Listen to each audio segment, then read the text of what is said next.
Bonjour à tous, je me trouve au salon du livre, de la presse et de la littérature jeunesse, donc à Montreuil, on est en 2018. J'ai la grande chance pour le prix littéraire de l'imaginaire de Booktubers App 2019 de pouvoir interviewer Cindy Van Lieder. On va faire une interview à propos du roman qui fait partie des sélectionnés, présélectionnés, c'est dans l'étape un peu intermédiaire. Il s'agit de Terre de brume édité chez Rajo. Déjà la couverture est magnifique. Je sais pas si vous avez un mot à dire pour la couverture des livres ou pas en tant qu'auteur. Celle-ci, non, en fait on me l'a directement envoyée. Alors pour la petite anecdote, j'étais donc avec mes collègues dans le train, donc j'ai reçu ça sur mon portable et je me doutais que c'était la couverture, donc j'étais comme ça. J'ai envie de dire est-ce que je vais cliquer. Donc, je clique mais vraiment comme ça. Puis je la vois, je dis oh c'est bon, elle est bien et tout. Mes collègues ont l'habitude, je vous rassure. En voix, vous allez sûrement entendre Céline, qui est l'une des organisatrices donc, du prix, qui a créé avec son mari l'application Booktubers App. Et donc on la remercie beaucoup pour ça. Et donc il y aura peut-être une des questions posées en voix off. Commençons. Est-ce que la brume, ça représente un équilibre dans ce monde magique, dans la magie en général? La conséquence directe de l'opération de l'exercice de la magie. Je pars du point de vue qu'en fait, toute magie, il y a un prix à payer pour pouvoir l'utiliser. Elle n'est pas gratuite, elle ne naît pas d'un claquement de doigts, on ne doit pas jeter un sort, on ne doit pas avoir une baguette. Ce prix, en fait, c'est ce que je tente d'expliquer, du moins dans le tourment. Ils ne se sont pas encore tout de suite rendus compte, en fait, à quel point la brume pouvait être un problème, pouvait représenter un problème, un véritable souci, une préoccupation. Et je pense que effectivement, moi j'ai voulu faire en fait le parallèle avec la situation que l'on vit aujourd'hui dans notre monde actuel. C'est quelque chose qui me tenait à cœur de pouvoir dire la magie elle n'est pas gratuite, elle n'est pas libre, la brume est réellement une conséquence de ça. Voilà un petit peu ce qui arrive quand on prend pas les choses à temps. Moi personnellement j'ai ressenti un message écologique très fort dans le livre et j'ai comparé beaucoup la brume à tout ce qui est le smog, la pollution, etc. Et du coup c'est bien ça. Moi c'était plutôt en fait l'image du fog dans le Londres du 19e. Oui, ce fog qui était une des premières manifestations de la pollution industrielle.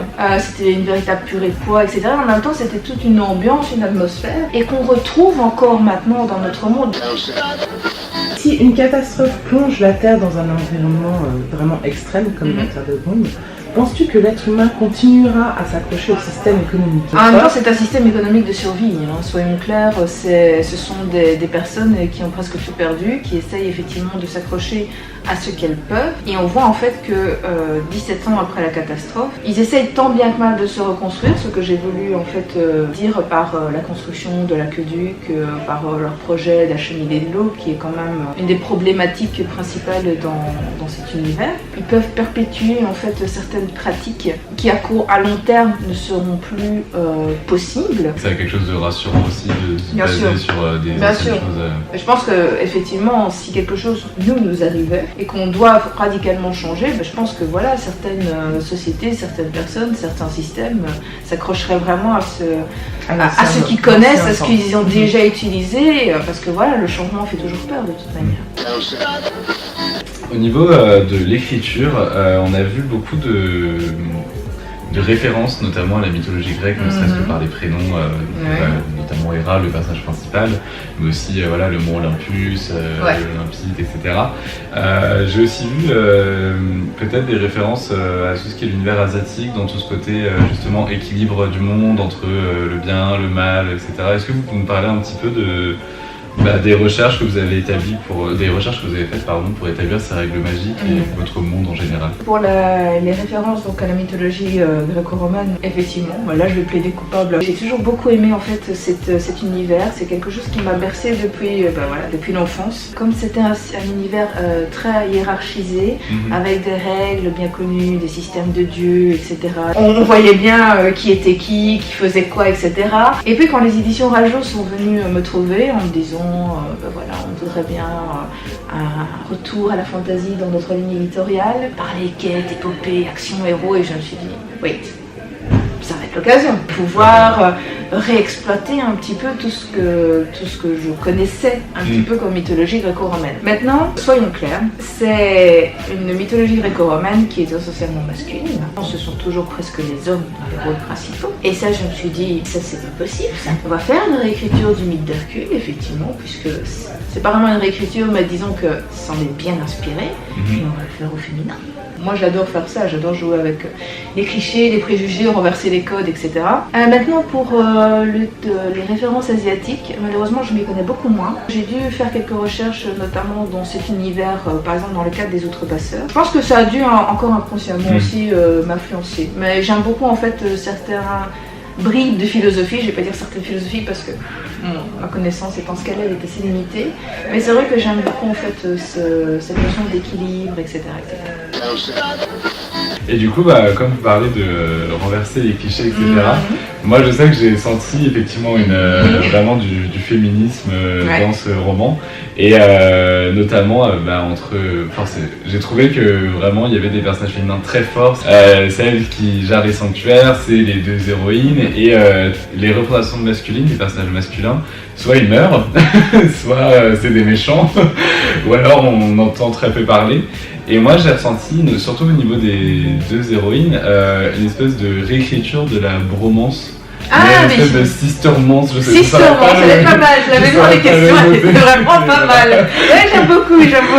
Je comprends pour les personnages masculins que vous ayez eu cette impression. Maintenant, c'est absolument pas en fait une volonté de ma part de dire on va privilégier l'un au détriment de l'autre. Au contraire. Effectivement, le devant de l'histoire, il est porté par ces deux héroïnes, parce que voilà, ce sont les personnages principaux, et puis moi, elles m'ont tout de suite touché un petit peu en plein cœur. Ce sont un petit peu mes bébés, comme tous les personnages que je peux créer. Maintenant, c'est vrai que j'avoue, il y a de la sistermance, même on a déjà parlé tout court de romance, donc à voir. Ce que j'aimais bien, c'était cette dynamique de c'est pas des meilleures amies, dans le sens elles sont pas c'est pas non plus un couple, et c'est vraiment le même principe que la bromance de on est frères, mais c'est un peu au-delà de ça, et des fois c'est un peu tendancieux, mais c'est jamais concrétisé, donc j'aimais beaucoup ce concept. Disons qu'il y a réellement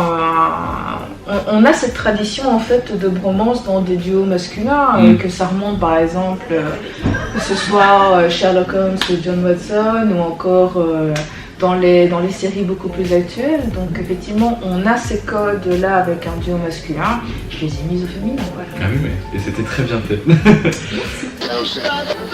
Si vous étiez dans votre monde, dans quel peuple est-ce que vous aimeriez vivre? Je ne donne pas cher de mes chances de survie là-dedans, dans un tel monde. Le système, par exemple, la société d'Intisar, qui me paraît quand même beaucoup plus égalitaire, beaucoup plus aussi parfois respectueuse des attentes de chacun, chacune, etc. me plie quand même davantage un poil mieux que le système dans lequel vit Hera, qui est quand même fort hiérarchisé, et on doit beaucoup répondre de ses actes, de ses actions, et suivre des codes. Bon, voilà. Je pense que je me sentirais un peu plus libre, ou alors je serais une passeuse sur mon bateau. Écoutez, j'ai plus de questions, je vais juste vous laisser la parole pendant 2 minutes si vous voulez pour dire ce que vous voulez sur votre livre, sur peut-être tome 2, je ne sais pas. Je cherche un spoiler. Pour donner envie de lire le tome 1. Pour donner envie de lire le tome 1, je dirais tout simplement que voilà. C'est un livre en fait qui se révèle, je l'ai vu en fait au niveau du public, des retours que j'ai déjà pu avoir, qui se révèle en fait plus accessible aussi que mes autres univers. Je pense que c'est un monde où on entre plus facilement, j'ai donné peut-être plus de clés à ce niveau-là. Là vraiment on est parti sur une tranche 12-14, et du coup j'ai vraiment eu la surprise en fait, l'agréable surprise de voir des lecteurs et des lectrices qui jusqu'ici étaient peut-être pas forcément attirés par les univers que je pouvais développer, même si c'était du young adult, mais voilà, ça peut faire peur de voir des gros pavés qui sont sur les rayons des bibliothèques ou des librairies, et que bon voilà, on se dit tente pas. Et celui-ci en fait est beaucoup plus accessible, et c'est vrai que du coup ça a été aussi encore un autre défi, un autre challenge en fait à relever. Et maintenant, j'invite chacune à faire sa propre idée. Merci beaucoup en tout cas pour votre temps et merci pour l'interview, c'était super génial. Voilà, je vous fais des bisous et je vous dis à la semaine prochaine. À bientôt. Bonjour, c'est le Mathieu du montage avec un angle pas très sympa pour ma personne. Avec Céline, on a décidé ça que après, mais du coup là, moi, c'était que des extraits de l'interview. Si vous voulez voir l'interview en entier, complètement en entier, sans cut, sans rien, tout ça, allez voir la chaîne du Pliv 2019. Elle sera en barre d'infos. Allez la voir, allez la voir, allez la voir. J'ai été super ravi de faire cette interview et je remercie encore Cindy Van Wilder parce que c'était beaucoup trop cool. Et voilà, allez voir la chaîne du Pliv. Des bisous.